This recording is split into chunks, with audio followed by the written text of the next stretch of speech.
ایمان کے خاطر اپنی جان قربان کرنے والی ایک دلیر خاتون جس نے موسیٰ علیہ السلام کی پرورش کی اور بچپن میں انہیں فرعون کے ظلم و جبر سے بچایا۔ لیکن جب اس خاتون نے اللہ پر ایمان لایا تو فرعون نے اس کے ساتھ کیا سلوک کیا؟ کیا ہوا کہ اس خاتون کو دنیا کی عظیم ترین عورت کا لقب دیا گیا؟ فرعون مصر کا ایک ظالم و جابر بادشاہ تھا۔ اس نے مصر میں آباد قوم بنی اسرائیل کو غلام بنا رکھا تھا اور ان پر ظلم کے پہاڑ توڑتا تھا۔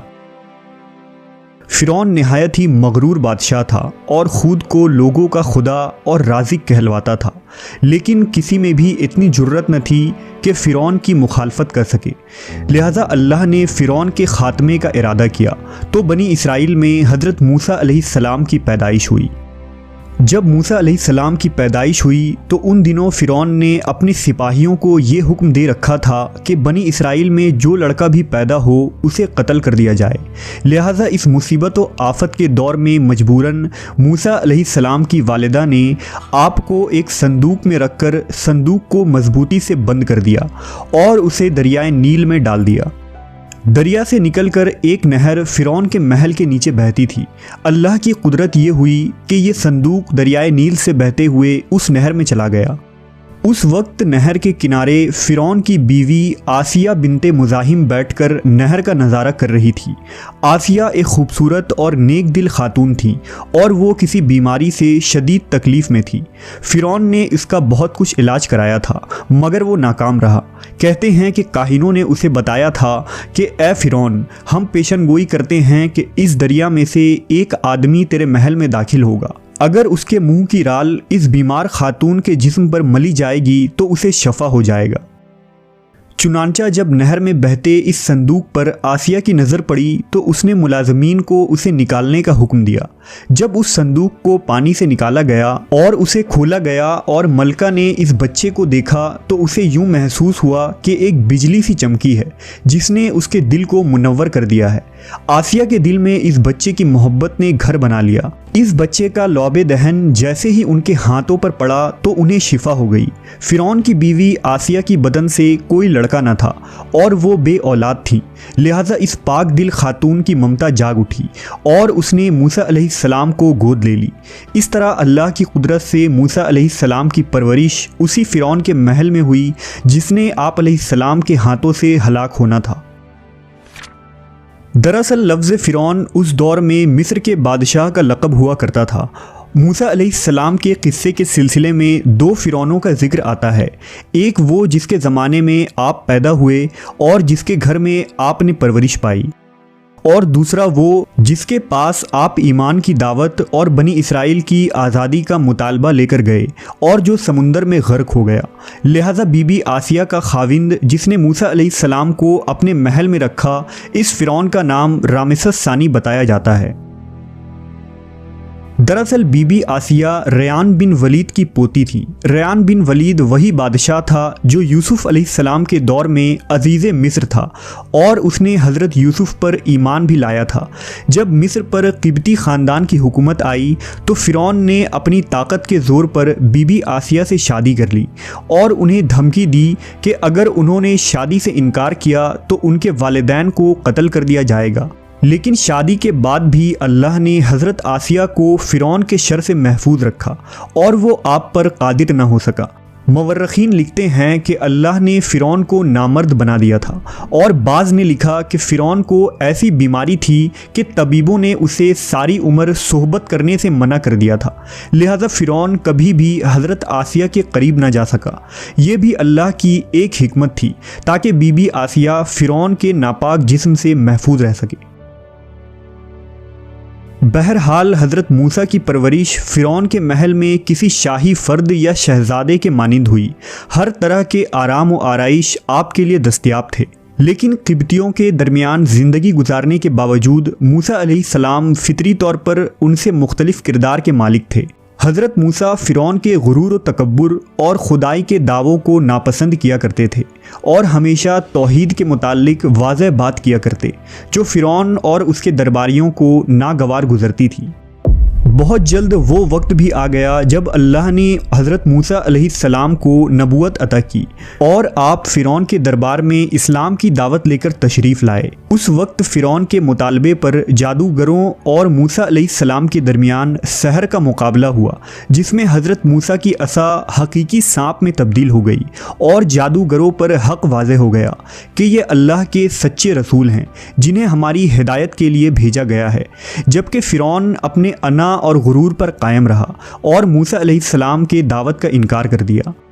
اسی دربار میں بی بی آسیہ بھی موجود تھیں، لہذا آپ نے جب یہ سنسنی خیز منظر دیکھا تو آپ کے دل میں فوراً حق کا نور چمک اٹھا اور آپ موسیٰ علیہ السلام پر ایمان لے آئیں۔ بی بی آسیہ فرعون مصر کی بیوی اور ملکہ تھی۔ آپ کے پاس مال و دولت کی کثرت تھی، لیکن اس کے باوجود آپ غرور و تکبر کا شکار نہیں تھی، بلکہ آپ کا دل غریبوں کی محبت سے سرشار اور ان پر شفقت و مہربانی کے جذبے سے معمور تھا۔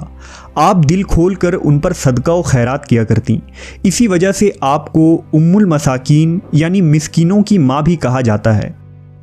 چونکہ بی بی آسیہ اپنے شوہر رامسس کے مظالم کو بھی خوب جانتی تھیں، اس لیے اپنے ایمان کا اظہار نہ کیا۔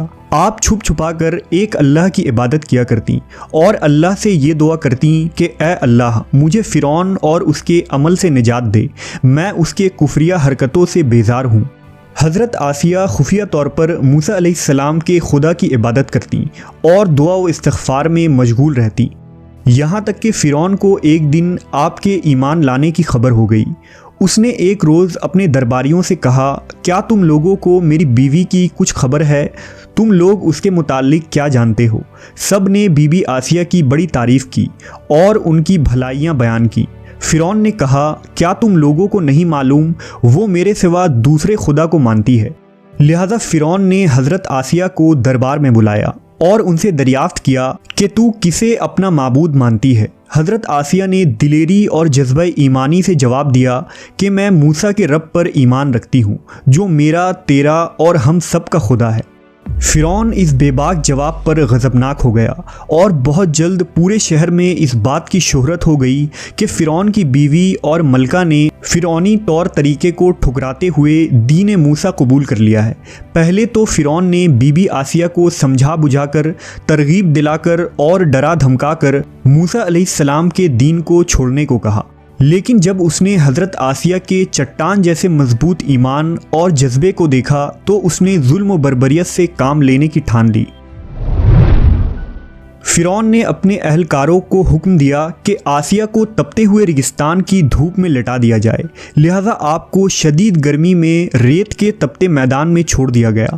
فرعون اس جگہ دورہ کرتا رہا اور کہتا رہا کہ اب تو بعد آ جا، اگر تو نے میری بات مان لی تو محل کی شاہی زندگی اور آرام و آرائش تیری منتظر ہے۔ مگر حضرت آسیہ پر اس کا کوئی اثر نہ ہوا، کیونکہ آپ کو جنت کے اس لافانی محلات پر ایمان تھا جو اللہ نے انہیں عطا کرنے کا وعدہ کیا تھا۔ جب فرعون نے حضرت آسیہ کی ثابت قدمی کو دیکھا تو اس نے آپ کو شہید کرنے کا فیصلہ کر لیا۔ اس نے اپنے سپاہیوں کو حکم دیا کہ بڑی سے بڑی چٹان کہیں سے اٹھا لاؤ اور آسیہ کو چت لٹاؤ اور وہ چٹان اس پر گرا دو۔ لہٰذا جب یہ لوگ پتھر لائے اور حضرت آسیہ کو لٹایا گیا تو آپ نے آسمان کی طرف نگاہ اٹھائی تو پروردگار نے حجاب ہٹا دیے اور جنت کو اور وہاں جو محل ان کے لیے بنایا گیا تھا اسے انہوں نے اپنی آنکھوں سے دیکھ لیا۔ آخر کار اس پتھر کو آپ پر گرا دی گئی اور آپ کی روح پرواز کر گئی۔ حضرت آسیہ کے فضائل احادیث مبارکہ میں کچھ ان الفاظ سے آئے ہیں کہ رسول اللہ صلی اللہ علیہ وسلم نے فرمایا، مردوں میں سے تو بہت سے درجہ کمال تک پہنچے، لیکن عورتوں میں سے سوائے فرعون کی بیوی آسیہ اور عیسیٰ علیہ السلام کی والدہ مریم بنت عمران کے اور کوئی عورت درجہ کمال تک نہیں پہنچی۔ اس طرح ایک اور روایت میں آتا ہے کہ آپ صلی اللہ علیہ وسلم نے فرمایا، جنتی عورتوں میں سب سے افضل خدیجہ بنت خویلد، فاطمہ بنت محمد اور فرعون کی بیوی آسیہ بنت مزاحم اور عیسیٰ علیہ السلام کی والدہ مریم بنت عمران ہے۔ ایک روایت میں آتا ہے کہ بی بی آسیہ کا نکاح جنت میں حضرت محمد صلی اللہ علیہ وسلم سے ہوگا، لہذا روایت ہے کہ رسول اللہ صلی اللہ علیہ وسلم نے فرمایا جنت میں میرا نکاح مریم بنت عمران، موسیٰ کی بہن کلثوم اور فرعون کی بیوی آسیہ کے ساتھ ہوگا۔ ہم نے دیکھا کہ حضرت آسیہ ایسی حکومت کے ساتھ، ایسے دربار کے اندر اس قدر مال و دولت، اطاعت گزار غلام اور کنیزوں کے ساتھ میں ایک بہترین زندگی تھی، لیکن انہوں نے حق کو قبول کیا اور موسیٰ علیہ السلام کے دین پر ایمان لے آئی، حالانکہ انہیں معلوم تھا کہ ایمان لانے کی وجہ سے ان کی تمام خوشیاں اور مقام و منصب چھن سکتا ہے، یہاں تک کہ جان بھی جا سکتی ہے، لیکن آپ نے حق کو قبول کیا اور اپنے گزشتہ اعمال پر توبہ کر لی۔ بلا شبہ توبہ کرنا اور ایمان پر مضبوطی سے قائم رہنا کوئی آسان عمل نہیں، لیکن جو شخص بھی اس دنیا کی مشکلات سے گزر کر اللہ کی اطاعت کرے گا اور انسانوں کے بجائے اللہ سے ڈرے گا تو آخرت میں اس کے لیے بہترین لافانی زندگی ہے۔